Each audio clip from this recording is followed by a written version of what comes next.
Good, good morning to all. In the last lecture, we have gone through good theory on static force analysis of IC engine mechanism, and in which we derived 5 different forces. Now let us look numerical based on this. So the numerical definition is something like this. In IC engine mechanism, the crank radius is 400 millimeter and connecting rod is 950 millimeter long. So this is R, this is L. The diameter of the piston is 100 mm and net gas pressure acting on piston is 15 megapascal. So that is Newton per millimeter square. Find thrust in connecting rod. So that is FQ. Piston side thrust, that is Fn. Torque acting on crankshaft, so this. And radial force or load on main bearing, so this is Fr. When crank has made 45 degree from top dead center. So this has been also asked previously with the GTU examination. Okay, so we'll follow this algorithm. This kind of numerical is very easy provided you should know these equations. So here the piston effort Fp or Fg is to be found out just by area into Pg. So this is already given, diameter is also given. So you will be having gas force which is also equal to Fp, because in absence of the inertia this is equal to Fp. Then let us find obliquity ratio and L by R. Then we'll find sin phi because we need to replace phi. तो पहले sin phi ही find करते हैं. कैसे? sin theta by n. So what is theta? Theta is given here 45 degree. So that much theta.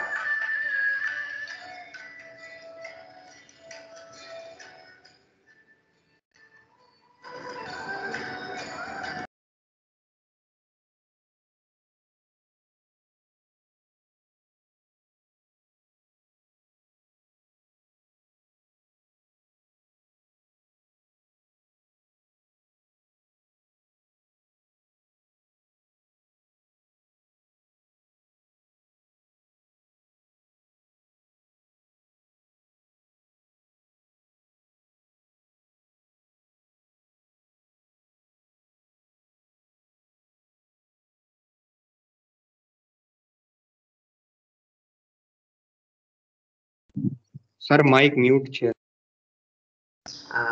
Thank you. Yes, so we'll find connecting rod force along connecting rod, that is Fq. Fq is equal to Fp by cos phi. Where is Fp? Fp is here. And what is cos phi? You can find it from sin phi. Either you make inverse of these or you convert these to 1 minus sin square theta and square root, whatever is convenient to you. Then calculate piston side thrust Fn which is equal to Fp tan phi. तो यहाँ पे आपने phi find कर ही दिया है. Or you can have sin phi by cos phi, with both you have. So Fn is there. Calculate tangential force which is Ft. Ft is equal to Fq into sin theta plus phi. So if you remember what we had done, we had let me go back.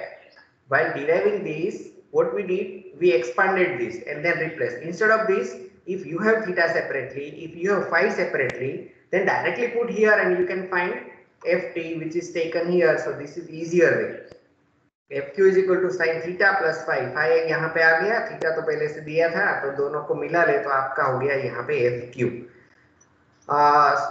Sorry Ft आ गया तो multiplied by R कर लो तो ये torque आ गया. And then at the last radial force is Fq cos theta plus phi. Ft is equal to sin, Fr is equal to cos. तो ये पूरा आ गया. चलो उसको let me show that thing here. So the data given is something like this. Radius of crank is 400, length is 950, diameter 100 mm, Pg is equal to 15 megapascal, that is 15 Newton per mm square, and theta is equal to 45 degree. Let us find first Fp which is pi by 4 d square into gas pressure. So यहाँ पे millimetre में सब कुछ रखेंगे तो ये Newton में force आपको मिल गया 117.8 10 raised to 3. Now obliquity ratio is L by R. Again everything is millimeter, so this will be unitless 2.375. Then calculate sin phi is equal to sin theta by n. So what is theta 45 degree. So यहाँ पे आपको theta degree में ही रखना है, radian में convert नहीं करना है. 45 degree by n. So this is 0.2977. Calculator में से इनवर्स कर दो, you will be having 17.32 degree. So this is equal to 5. Okay, now thrust in connecting rod FQ is equal to FP by cos phi. FP यहाँ पे हमने find किया 117.8 10 raised to 3 and phi तो मिल गया, उसका कोस कर लिया कैलकुलेटर में से, तो ये आपका आंसर आ गया 123.39 10 raised to 3 Newton is FQ. चलो आगे जाते हैं. Side thrust FN is equal to FP plus 10 phi. So phi again we know, calculator में से कर लो 10 phi and this is the answer. This is side thrust. कई बार ऐसा होता है कि we cannot know what we are asked. So here it is given piston side thrust. तो आपको ये पता होना चाहिए this is equal to FN. FN is equal to this. Then let us find FT. FT is equal to FQ into sin theta plus phi. So theta 45 is given, phi हमने find किया. So this is sin this. Calculate में कर लीजिए, तो FT is this much Newton.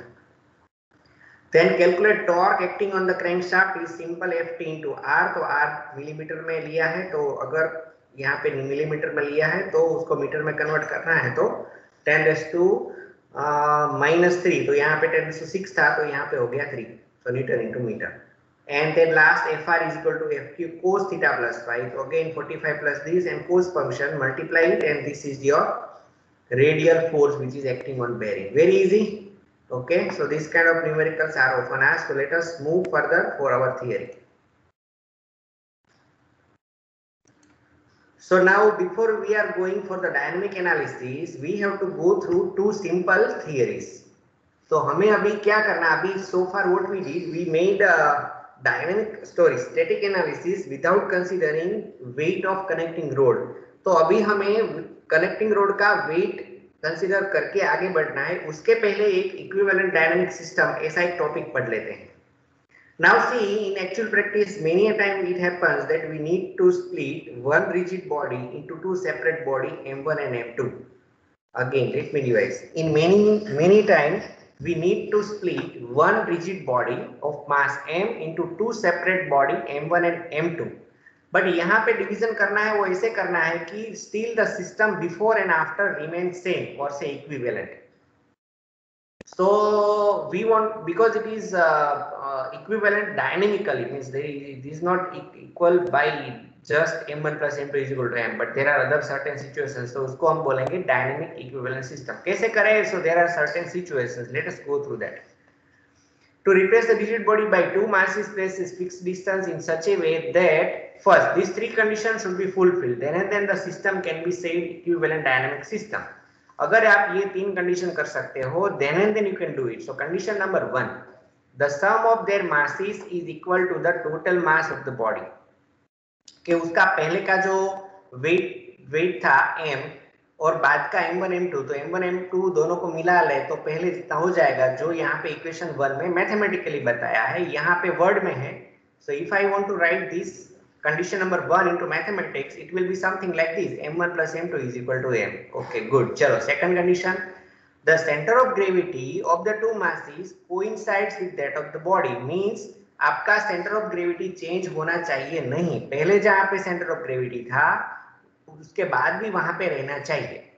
Okay. And the third condition is the sum of mass moment of inertia of the masses about their center of gravity is equal to the mass moment of inertia of the body.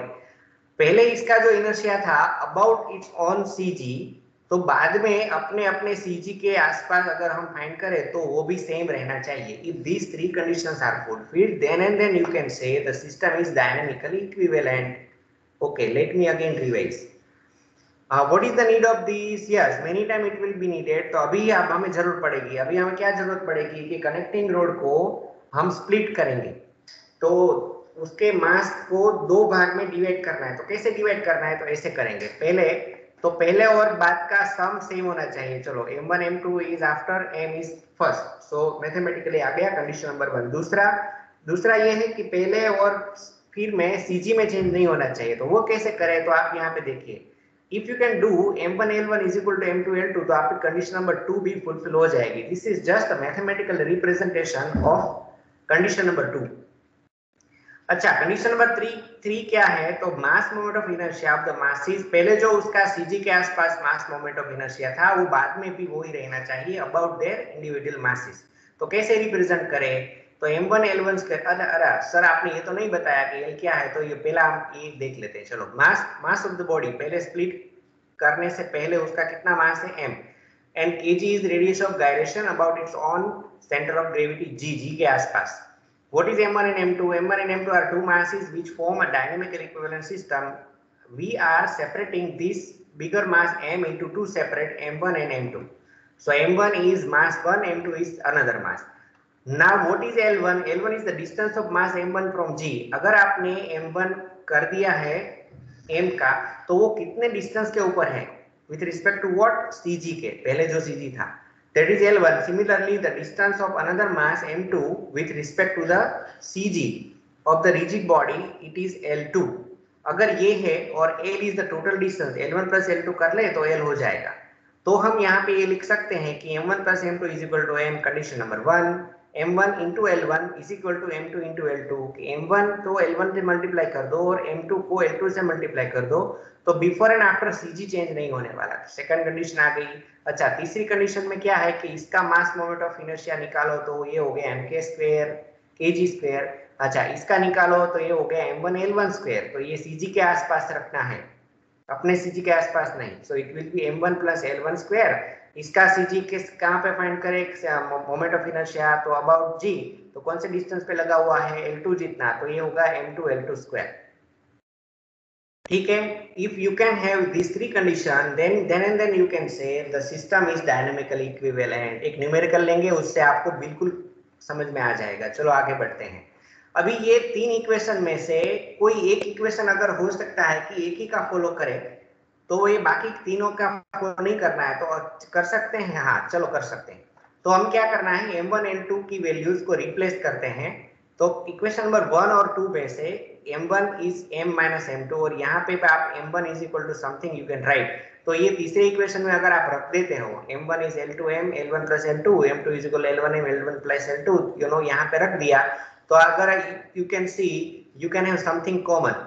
तो L1 L2 common ले लिया, L1 L2 cancel हो गया, तो finally आपको equation number 4 मिला। Equation number 4 is saying that if you want to transfer equivalent mass, then this condition should be fulfilled. अगर ये एक ही कंडीशन फुलफिल हो रहा है तो आप कह सकते हो कि वो इक्विवेलेंट हो गया। कैसे, कि दोनों का जो डिस्टेंस है उसको मल्टीप्लाई करें तो kg स्क्वायर जितना होना चाहिए। This equation gives the essential condition of placing the two masses so that the system becomes dynamically equivalent.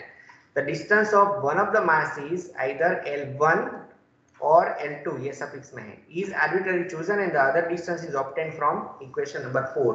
अच्छा, तो सर आपने ये बताया कि L1 L2, तो L1 तो अननोन है, L2 भी अननोन है, तो कैसे करें, तो क्या करना है, इसमें से कोई एक डिस्टेंस हमें अज्यूम करना है और एक्सेप्ट करना है, आर्बिट्ररी एनीवन, तो दूसरा अपने आप आ जाएगा। तो ये थियरी को हम बोलेंगे इक्विवेलेंट डायनामिक सिस्टम।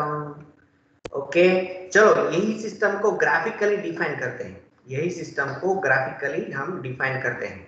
तो ये एनालिटिकल हुआ, तो इसका ग्राफिकल प्रूफ हो सकता है, हाँ चलो ट्राई करते हैं। तो ग्राफिकल अगर करना है तो कैसे करें, तो पहले आपको सीजी तो आपको पता है, तो आपने ये पहले सीजी ले लिया, फिर यहाँ पे केजी भी आपको पता है, तो केजी जितनी आपने एक यहाँ पे लाइन बना दी, वर्टिकल बनानी है, किसमें से पास होनी चाहिए, जी में से, तो केजी जितने आपने लाइन बना दी यहाँ पे, और L1 डिस्टेंस आर्बिट्ररी जो भी आप लेना चाहते हो वो आपने ले लिया नियर वन, तो आपको ये पॉइंट ए बी लोकेट हो गया। Let me revise, point G is already there, point C कैसे लोकेट हुआ, कि पॉइंट सी लोकेट करने के लिए आपने केजी जितनी एक लाइन बना दी वर्टिकल जो जी में से पास होती है, और जी में से एक डिस्टेंस L1 ले लिया आर्बिट्ररी, तो आपको पॉइंट ए भी आ गया। अच्छा, अब क्या करना है, AC को जोड़ दो, AC को जोड़ दिया, और फिर यहाँ पे राइट एंगल बनाओ, यहाँ पे ये ट्राइंगल बनाना है कि ये 90 डिग्री हो, और ये जहां पे वो इंटरसेक्ट हो, मान लीजिए कि पॉइंट बी में इंटरसेक्ट हो रहा है, तो ये आपका डिस्टेंस हो गया L2। तो ये this length of this side is L1, length of this side is L2। तो इसको चलो मैं ज्योमेट्रिकली प्रूव करते हैं। So here you can find two triangle. One is AGC, which is indicated here, AGC. दूसरा triangle यहाँ पे बन रहा है, तो मैं ये इस तरफ ऐसे लिख रहा हूँ क्योंकि बेस होना चाहिए, तो इसको बेस नीचे कर दो, तो ये KG वाला नीचे आ गया और ये हाइपोटेन्यूस हो गया और L2 वर्टिकल हो गया। आ रहा है समझ में? यही ट्राइंगल है पर उसको घुमा दिया है 90 डिग्री में। Now this two triangles are similar, दोनों के बीच में राइट एंगल है और साइड्स है, तो क्या होगा कि triangle ACG is similar to CBG। तो अगर मैं यहाँ पे kg/L1 लिख रहा हूँ, kg/L1, so side by side, तो यहाँ पे मैं लिखूंगा L2/kg, दोनों बिकॉज इट इज सिमिलर। आ रहा है समझ में? ट्राइंगल नंबर 1 में अगर मैं kg/L1 ले रहा हूँ तो यहाँ पे भी आपको L2/kg लेना पड़ेगा। तो चलो इसको क्रॉस मल्टीप्लीकेशन करते हैं, तो क्या आ गया, L1L2 इक्वल टू kg²। तो मैथमेटिकली जो डिराइव किया था वो ही आ गया, मींस ये ग्राफिकल मेथड इज राइट। फिर से मैं एक बार रिपीट कर देता हूं कि पॉइंट बी कैसे लोकेट करें। तो पहले जी तो आप कहीं पे भी आपने ले लिया, मान लीजिए कि यहाँ पे अलग से मैं बना रहा हूं, तो ये आपने जे ले लिया। अच्छा, अभी सिस्टम का जितना केजी है उतनी एक लाइन बना दी, तो एक लाइन यहाँ पे बना दी और L1 हमने अपने हिसाब से ले लिया कि चलो L1 कुछ यहाँ पे स्टॉप करते हैं। फिर यहाँ से इसको जरा एक्सटेंड कर दो और ये दोनों को जोड़ दो और यहाँ पे 90 डिग्री बनाना है, ये 90 डिग्री होना चाहिए और इसको एक्सटेंड करो एक्सटेंड करो एक्सटेंड करो, जहां भी वो इंटरसेक्ट हो, तो ये डिस्टेंस आपका आ गया L2 और ये डिस्टेंस आपका था L1। अगर ऐसे करते हैं तो आपको ऑटोमेटिकली पॉइंट बी लोकेट हो जाएगा अगर ए आपने लिया है तो। So both the system analytically जो आ रहा है वो ही यहाँ पे ग्राफिकली आ रहा है। ओके, तो इसको if you have any question regarding this then let me know, otherwise we'll move to the numerical of a similar thing. Any question?